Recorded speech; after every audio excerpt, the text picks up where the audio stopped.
and we get to pick a topic that we haven't got to discuss here on the show, and we kind of get to go off or have a calm take, however we want to approach this take, and we get to leave. And Zay, Lee, I'm not sure, Zay, if you want to go first because you can show Lee how we do it.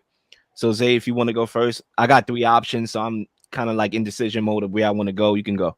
Yeah, of course. So basically, we go take for 99 something we haven't discussed or something we have discussed that you want to harbor on and then discuss more in detail. And we have a minute to kind of break it down and then It voice don't our. gotta be a minute, but Well, we yeah, basically take one yeah. take. So for me, I'm gonna bring back something we spoke about early in the show, and that's the preseason, right? We have seen a lot of injuries over years about the preseason and what's been going on with not only the skill positions but the quarterbacks essentially.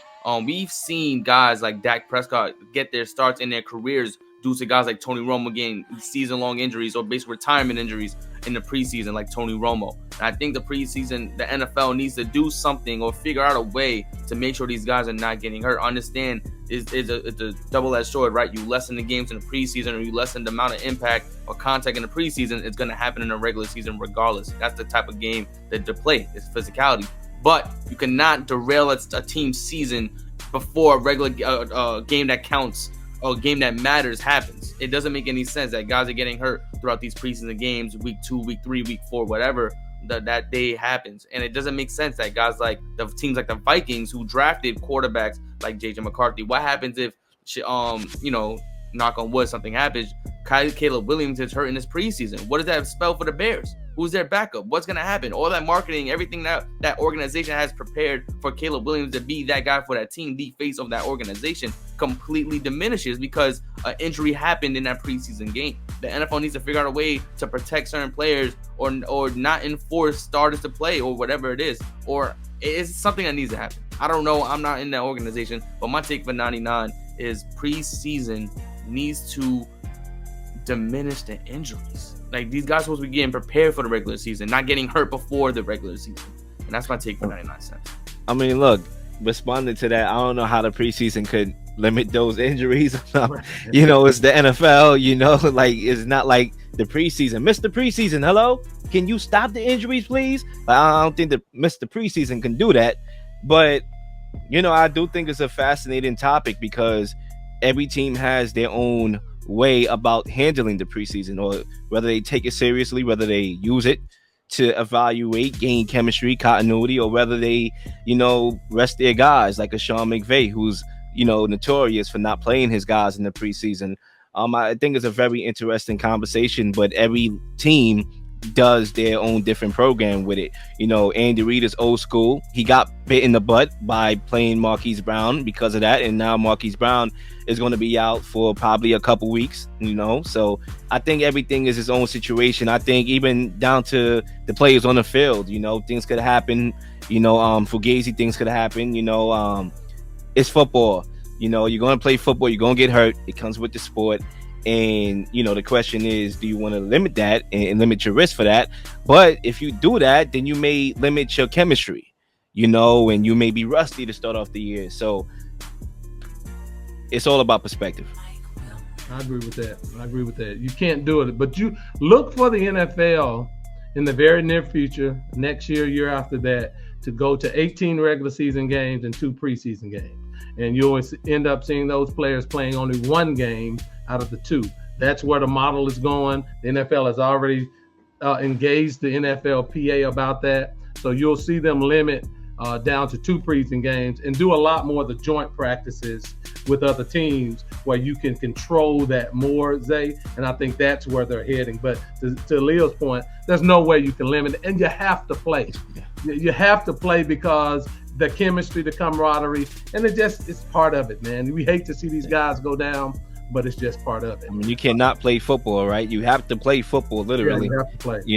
And you have to get on the same page to your point about continuity. And Leel, I'll do mine, and I'll let you. So mine is about the 2024 Olympic team, right? And what we saw, great games against Serbia and great games against France. Steph was out of his mind doing his thing. But what you really saw in those games was the difference in the 2 leagues, the NBA and the international play. Mm. Much more physical in the international play. And in both of those games, the dream team, not the dream team, but the Olympic team came in with the NBA mindset, right? And Serbia and France played the international game. More physical, got up in them, and it took a long time. Against Serbia, it took basically the whole game to get into it. Then the USA started to play more physical, picking them up full court. And then against France, if Steph hadn't came through, they would have lost that game because the NBA game breeds free-flowing, not a lot of contact. And then this international play, you can get up in them, you can grab, you can hold, you can foul. So those are two distinct, different games. It's not, and a lot of people say that the world has caught up with the NBA. That's not true. There's not two players on any one of those other teams that could play on the Olympic team except for Victor Wembanyama and Joker. The rest of them are journeyman NBA players. They're decent players, but they're not. The Dream Team 1-12 was better. It's the way the game is played that hurt the NBA. And so they're going to have to play more in the next Olympics together to get used to that physical play. And then you'll see them continue to do better. But it's two totally different games. And it's amazing how the NBA players started out playing the NBA version and they switched to the Olympic version. Don't mind me here. I'm actually brainstorming out loud. I'm glad that you brought up this topic, to the show. A lot of people talk about chemistry, and when you talk about international play, those guys obviously play together. So there's chemistry, right? But it's funny because when we talk about the NBA, chemistry obviously matters, right? You can have all the talent in the world, but it matters. But what the Olympics could, based on how you perceive it, could show you is that talent matters as well. So when we talk about, when we come back to the NBA and we talk about teams that win the championship, you look last year's the Celtics, they had a pretty talented team. Yes, the chemistry, they were able to figure out how to play together, Jaylen Brown and Tatum. They built that chemistry. It's been a long time coming, but they had a talented team. They won. The year before that was Denver. Right? You had the best player in the world in Jokic and Jamal Murray, who was just crazy, like bucket getting, right? And then they won the championship. And then you look at the year before that and the year before that. So I do think, talent matters, chemistry matters as well. And you need both to win a championship in the NBA. But this Olympics showed you that talent can override chemistry. And clearly, the Dream Team has a lot of talented guys like Kevin Durant, LeBron James. I would say my biggest takeaway is that those guys are still them dudes. Like a lot of people want to crown the new guys. Yep, the old school guys. Yep. A lot of people want to crown the new guys, the SGAs, all these new guys. Anthony Edwards. Yep. He took a back seat. It was a Kevin Durant, LeBron James, and Steph Curry show. So when we're ready to usher the new, we have to realize that these guys can still play. They just don't have great teams around them, and that's why they're not winning anything. The all-time greats, because Anthony Edwards came up small against Serbia, and they had to go to the people, LeBron, Steph, and KD. Them the ones that brought them home. I'll say this, because leading up to the medal games, I think it was more of the Anthony Edwards show. I think we see more guys like Derek White and Drew Holiday really pick up the game, pick up the pace for LeBron and them, because LeBron wasn't having the best shooting streaks, but he was able to facilitate and rebound for everything else. Steph Curry was having very cold shooting nights. He was cold for majority of the medal games, except for the second and third round that gold medal game. And even KD, he was the one that was really hooping as well, to be honest. So but in terms of when it came down to important game, Steph Curry stepped up completely. He was light heads above everybody. The shots he was making was just ridiculous, especially that 3 over Victor Wembanyama. That was just bananas to say the least. But they're still their league. They're on their last legs, but it ain't over yet. They're still hooping at a high level. I just think that when we saw that close game against Serbia, when we saw that close game against France, it's just showing that the international play teams are catching up to the point where the NBA has already come out with a report that said that they're gonna try to make FIBA games between countries a yearly instead of every 4 years. And I think that's only going to enhance the international play, because they're not seeing LeBron type players every year. They're not seeing guys like KD every year. They see them every 4 years. They don't know what they're walking into until they're in front of them. So it's interesting that like they're deciding to go that route just based upon like what they saw in the Olympics and how exciting everybody was, not only in those countries in France but also in America. Like everybody was excited watching those games because of how competitive it was from beginning to end. It's a different game. It's a different game, and that for me more than anything, I don't. Like I said, when I look at talent, I don't. It's a different game. You can check, you can hand. If I can put my hand on you, right? If I'm playing against it, if I can touch you with my hand and guide you, instead like NBA, you can't do that. Then I have a chance to slow you down. It just so happened, to your point, Leel, you got the greatest shooter of all time, man. You got a guy that can make shots. But the reason they were close was they roughed that game up. They made it a physical game. Even the women's game, same way. France did the same thing to the women. They made it a physical game. That's the difference. And that to your point, if they played every year, Zay, that would help the United States team continue to adapt to that physical play. Yeah, I mean, isn't the NFL coming to the Olympics or football or something like flag that? Football is flag. Football. Flag football. Never mind. Nobody want to watch no daggone flag football. Come on. Anyway, I'm gonna jump back into the NFL for this one. I want to also take a page out of Zay's book and go back to a topic that we kind of discussed already. And it's funny, I had 3 options. You know, I came here with 3 options in my head, but I think I know where I want to go. Mike Tomlin has been the center of attention over the last couple weeks. Obviously, he has the league's most intriguing quarterback battle right now. Fields and Wilson and all that. And he did an interview with the Pivot podcast. And let's face it, he's the most popular coach in the NFL, period, right? Wilson obviously wanted to be a Steeler. He signed over there. Justin Fields had requested a trade to be a Steeler. Brandon Ayuk, the same thing. He wants to be a Steeler. And when you look at every player's poll that comes out, the most desirable coach to play for is yours truly, Mike Tomlin, listed at number 1. However, what I really want to do with this take is I want to show and prove to y'all something. Okay, me, I'm a thinker. They call me Lil Shadamas. All I do is think. I have no life. Sports is my life. So I think about a lot of stuff.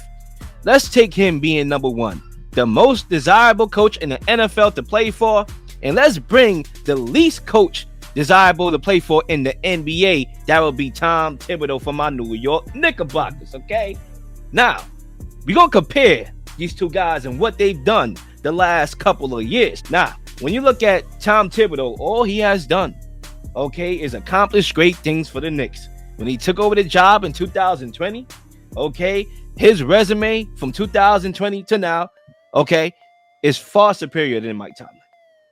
Respectfully, Tom Thibodeau took over a team that had 7 straight losing seasons, okay, and has since went 175 and 143 in 4 seasons and have made back-to-back trips to the semifinals, okay, and he guided us, you know, to obviously the number 2 seed this year, despite an injury-riddled team as well.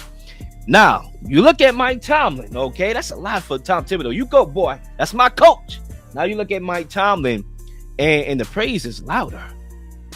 Okay, Tom Thibodeau, you a coach. You a player killer. You drive your players into the ground. Despite Dante DiVincenzo having a career year. Despite Jalen Brunson taking that superstar lead. Despite Julius Randle having an all-NBA season. Okay, you run your plays into the ground. Okay, let's come back to Mike Tomlin here. The narratives are completely different, okay? He never had a losing season. Okay, guys want to play for this guy. He's a leader of men, which he is. I'll give him that. Okay, but the top 3 mainstream media outlets out there, ESPN, FS1, whatever, considers him to be a top 3 coach. People on this show consider him to be a top 3 coach, and everybody wants to play for that coach. But yet, Tom Thibodeau has done way more with less over the last couple years, and nobody wants to play for that guy. They both, ironically, got extensions this offseason. Okay, I think when you look at Tom Thibodeau, damn right, you pay that man. Okay, but you look at Mike Tomlin, where's the playoff wins? Where is the playoff wins? Okay, didn't you want this year to see what he can do with Wilson and Fields and see if he can, work some magic and then we'll give him the contract? No, we don't want to do it like that. So my take for 99 in closing is that you look at Mike Tomlin, the most desirable coach that everybody wants to play for, and you look at his resume over the last 4 to 5 years, and you look at a guy like Tom Thibodeau, the least desirable coach that players want to play for, and you look at his resume the last 4 to 5 years, and tell me if people are held to the same standard, because they're not. Leel, and that's my take for 99. Let me say this before we leave. If Tom Thibodeau doesn't win this year, the Knicks will fire him. They have let me finish. They have added to that team. They have all the makings of what they should be competing for a championship, but Thibodeau has to play them right. People can say what they want and they can make excuses for Thibodeau. He does play them too hard. It's an 82-game season. He does drive them into the ground. And so to the point of he's never won anything. He's been a decent coach his whole career, but he's never won anything. If he doesn't make – let me say this. If he doesn't make the Eastern Conference Finals, I'm not going to say the championship, but if he doesn't make the Eastern Conference Finals, the Knicks will have a new coach. Oh, I think we'll make it. But go ahead. I think the comparison is kind of wild. Because I just think Tom Thibodeau, he's the reason why the Knicks are successful right now. The last several years. I think he's enhanced the role, the ceiling that Julius Randle had when he first came into this team. Julius Randle wasn't a number one scoring option. He was a guy that was essentially his creed came here is to get paid.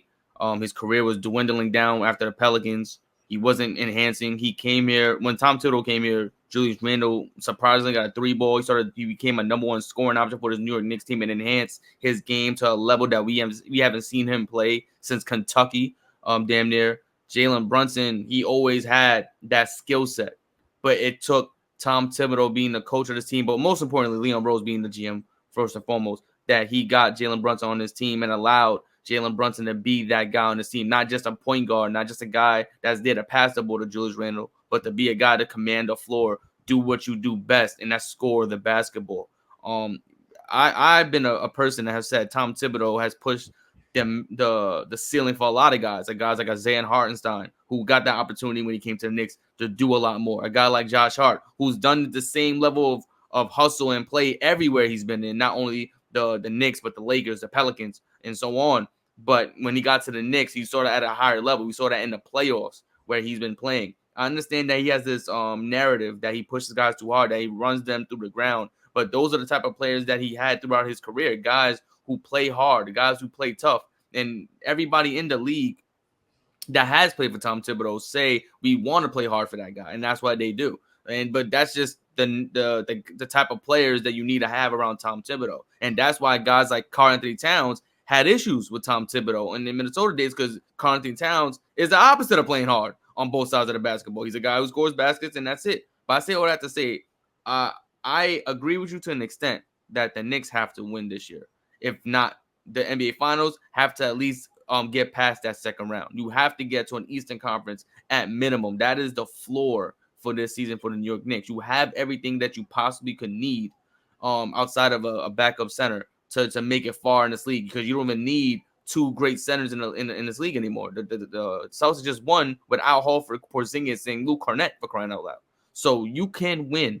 You have to go out there and win it. So if the Knicks are healthy, which I'm hoping they are, they should come out this NBA season as NBA champions. Because Julius Randle been hurt the last 3 years on the Thibs.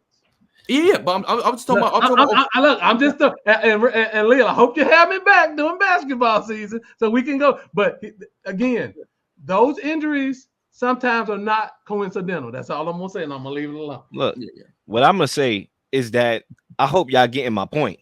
I am taking the most desirable coach in the NFL, and I'm comparing him to the least desirable coach in the NBA. And I'm going through each of these guys' resumes over the last couple years. And then I'm going and exposing the national narrative on both of these guys.